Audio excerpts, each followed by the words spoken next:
Hello friends, hi friends, అందరూ ఎలా ఉన్నారు? ఇన్ని రోజులు మన తెలుగు స్టోరీస్ 7777 అనే ఛానల్ని ఇంతలా ఆదరించినందుకు మీ అందరికీ చాలా ధన్యవాదాలు. ఈరోజు నేను వీడియో చేయడానికి ముఖ్య కారణం ఏంటంటే, కొత్తగా ఎవరైనా యూట్యూబర్స్ యూట్యూబ్ ఛానల్ స్టార్ట్ చేస్తున్నట్లయితే నా వీడియో ఏదైనా ప్రయోజనకరంగా ఉంటుందేమోనన్న ఉద్దేశంతో మాత్రమే నేను ఈ వీడియో చేస్తున్నాను. చాలామంది కార్టూన్ ఛానల్స్ వాళ్ళు ఇలా యాడ్సెన్స్ పిన్ గురించి వీడియో చేయకపోవచ్చు, కానీ నా వీడియో ఇంకో 10 మందికి ఉపయోగపడుతుంది అనే నమ్మకంతో మాత్రమే నేను ఈ వీడియోని చేస్తున్నాను. నాకు ఛానల్ అయితే యాడ్సెన్స్ పిన్ వచ్చింది ఫ్రెండ్స్, అలాగే మానిటైజేషన్ కూడా కంప్లీట్ అయింది. కానీ నాకు ఇవన్నీ ఇంత తొందరగా ఎలా అయిపోయాయి? ఇవన్నీ నేను మీతో ఈరోజు పంచుకోవాలని అనుకుంటున్నాను. అది ఎలాగంటే, నేను ఫస్ట్ ఒక ఛానల్ నేమ్తో యూట్యూబ్ ఛానల్ అయితే స్టార్ట్ చేశాను. ఆ ఛానల్ కొన్ని కాపీరైట్స్ ఇష్యూ వలన ఛానల్ అనేది పోయింది.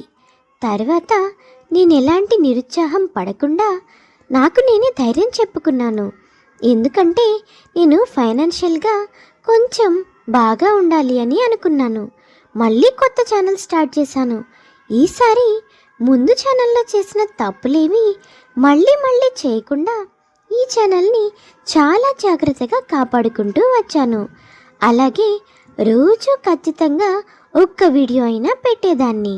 అందులో వీడియోస్ అన్నీ కొంచెం లాంగ్ లెంత్గా ఉండేటట్లు చూసుకునేదాన్ని. ఎందుకంటే మనకి కావాల్సింది వాచ్ టైమే కదా. అలాగే కొన్ని షార్ట్స్ పెట్టాను. ఆ షార్ట్స్ వలన నాకైతే మానిటైజేషన్ అనేది రిజెక్ట్ అయిపోయింది. ఎందుకంటే అది రీయూజ్డ్ కంటెంట్ వచ్చింది. ఇప్పుడు మనం ఏదైనా వీడియో చేస్తున్నామంటే ఆ వీడియోకి సంబంధించిన షార్ట్స్ని మనం అప్లోడ్ చేసుకోవచ్చు. వేరే మ్యూజిక్, వేరే వాయిస్ వాడామంటే ఖచ్చితంగా కాపీరైట్ ఇష్యూ వస్తుంది. అందులో ఇలాంటి కార్టూన్ వీడియోస్ ఈ మధ్యన చాలామంది చేస్తున్నారు. ఇలాంటప్పుడు కొంచెం సర్వైవ్ అవ్వడం నాకు కష్టమే అనిపించింది. మధ్యలో ఎన్నో ఒడిదుడుకులు వచ్చాయి. చాలాసార్లు వీడియోస్ చేయడం నెల రోజుల పాటు ఆపేశాను. కానీ ఒకసారి మైండ్లో ఫిక్స్ అయిపోయాను, ఇంకా వీడియోస్ అనేది ఆపకూడదు అని. ఆ తర్వాతే నేను ఖచ్చితంగా రోజుకొక వీడియో పెడుతూ వచ్చాను. అలా 2 నెలల్లోనే నాకు వాచ్ టైం అనేది కంప్లీట్ అయిపోయింది. అలాగే నేను మానిటైజేషన్కి అప్లై అనేది చేశాను. కానీ నాకు మానిటైజేషను రిజెక్ట్ అయింది. రీయూజ్డ్ కంటెంట్ అని వచ్చింది. కానీ నాకు అక్కడ రీయూజ్డ్ కంటెంట్ ఏముందో అని అసలుకే అర్థం కాలేదు. మళ్ళీ యూట్యూబ్లో సెర్చ్ చేయడం మొదలుపెట్టాను. అలా నేను ఒక టెక్ ఛానల్ వాళ్ళని కలిశాను. వాళ్ళ ద్వారాగా నేను ప్రాబ్లమ్ని సాల్వ్ చేయాలి అనుకున్నాను. కానీ వాళ్ళు కొంత అమౌంట్ డిమాండ్ చేశారు. చేసేదేమీ లేక ఆ అమౌంట్ కట్టి నా వీడియోలో ఉన్న ఫాల్ట్ ఏమన్నా ఉంటే చెప్పమని చెప్పాను. ఆఖరికి వాళ్ళేం చేశారో తెలుసా? నా వీడియోలో ఉన్న షార్ట్స్ అన్నీ డిలీట్ చేసి నా మెయిల్ తీసుకొని వాళ్ళే నా తరపున మానిటైజేషన్కి అప్లై చేశారు. తర్వాత మళ్ళీ కొంత అమౌంట్ అయితే వాళ్ళకి కట్టాను. ఇలా నా ఛానల్ మానిటైజేషన్ అయితే అయిపోయింది. కష్టపడిందంతా నేనే. కానీ రోజుకొక వీడియో పెట్టడం అనేది నాకు చాలా ఉపయోగపడింది ఫ్రెండ్స్. మీరు కూడా కొత్తగా ఛానల్ స్టార్ట్ చేయాలనుకుంటే ఖచ్చితంగా రోజుకొక వీడియో పెట్టండి. సక్సెస్ అనేది ఒకరోజే రాదు, కానీ దానికి కొంత టైం పడుతుంది. అలాగే నాకు మానిటైజేషన్, రీయూజ్డ్ కంటెంట్ ఇలా అన్నీ వచ్చి వీడియో అప్పీల్ ఓపెన్ అయ్యి నేను అప్లై చేసుకునేసరికి నాకు నెల రోజులు టైం పట్టింది. కానీ నా ఛానల్ అనేది మానిటైజేషన్ అయ్యింది. మానిటైజేషన్ అయిన తర్వాత ఏమైందనేది నేను నెక్స్ట్ వీడియోలో చెప్తాను. అలాగే ఇప్పుడు నేను మీకు కొన్ని టిప్స్ చెప్పాలి అనుకుంటున్నాను.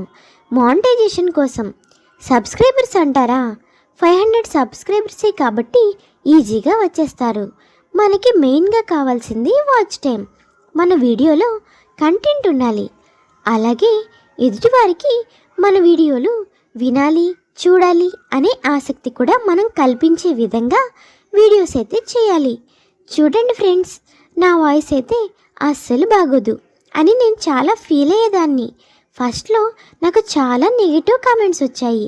వాయిస్ చేంజ్ చేసుకోండి, వాయిస్ అసలు బాగోలేదు, వాయిస్ వినలేకపోతున్నాం, ఇలా వచ్చినప్పుడు నేను చాలా బాధపడేదాన్ని. నన్ను నేను ఇంప్రూవ్ చేసుకోవడానికి చాలా ట్రై చేసేదాన్ని. కానీ చేసేదేమీ లేదు. మనకి దేవుడిచ్చిన గొంతుని మనమైతే మార్చలేము కదా. అందులోని కొద్దిగా చేంజెస్ చేసుకొని వీడియోస్ పెట్టడం మొదలు పెట్టేదాన్ని. పోను నాకు వచ్చే బ్యాడ్ కామెంట్స్ రావడం ఆగిపోయాయి. మినిమం 20 మినిట్స్ ఉండేలాగా నేను వీడియోస్ అప్లోడ్ చేసేదాన్ని. అలాగా నాకు త్వరగా వాచ్ టైం వచ్చింది, మానిటైజేషన్ కూడా అయిపోయింది.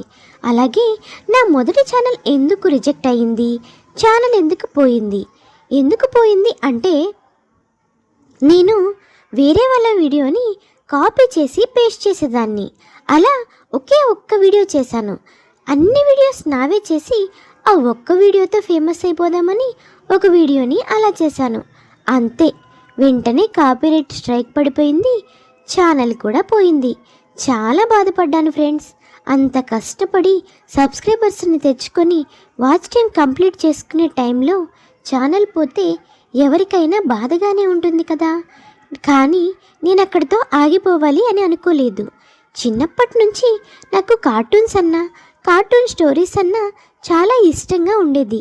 నా ఇష్టాన్ని నేను ఎందుకని ఒక పనిగా పెట్టుకోకూడదు అని అనుకున్నాను. నేను నా ఫోన్లోనే అన్నీ సెర్చ్ చేసుకున్నాను.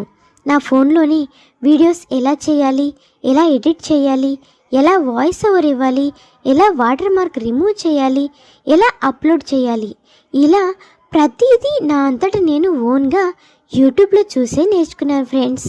మీరు కూడా అలాగే చేయాలి అన్న పట్టుదల ఉంటే ఏదైనా సాధించవచ్చు. అసలు నువ్వెందుకు పని చేయాలి, ఎందుకు నువ్వు వీడియోస్ చేస్తున్నావు, దీనికి కారణం కూడా నేను చెప్తాను. ఈ రోజుల్లో చాలామంది ఆడవాళ్ళకి భర్తలు డబ్బులు ఎక్కువగానే సంపాదిస్తున్నారు. కానీ కొంతమందికి వచ్చే డబ్బులు ఇంట్లో ఖర్చులే సరిపోతున్నాయి. నాకు కరోనా వచ్చింది 2021లో. అప్పటి నుంచి నేను చాలా సిక్ అయ్యాను.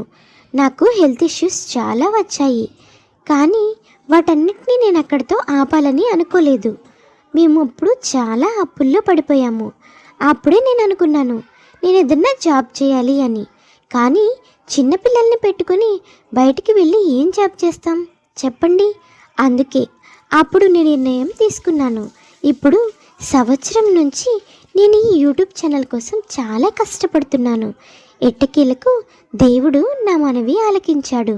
నా యూట్యూబ్ ఛానల్ అయితే సక్సెస్ అయింది. యాడ్సెన్స్ పిన్ వచ్చింది, ఛానల్ మానిటైజేషన్ కూడా అయిపోయింది. అలాగే నా హెల్త్ కూడా సెట్ అయిపోయింది. ఇలాగా లేడీస్ అందరూ ఏదో ఒక పని చేస్తూ ఉండాలి. అందుకోసమే ఈ వీడియోలో మీతో మాట్లాడాలి అనుకున్నాను. అలాగే మానిటైజేషన్ అయిన తర్వాత నేను ఎలాంటి ప్రాబ్లమ్స్ ఫేస్ చేశాననేది నెక్స్ట్ వీడియోలో చెప్తాను ఫ్రెండ్స్. నా ఛానల్ కనుక మీకు నచ్చినట్లయితే please like, share and subscribe చేసుకోండి.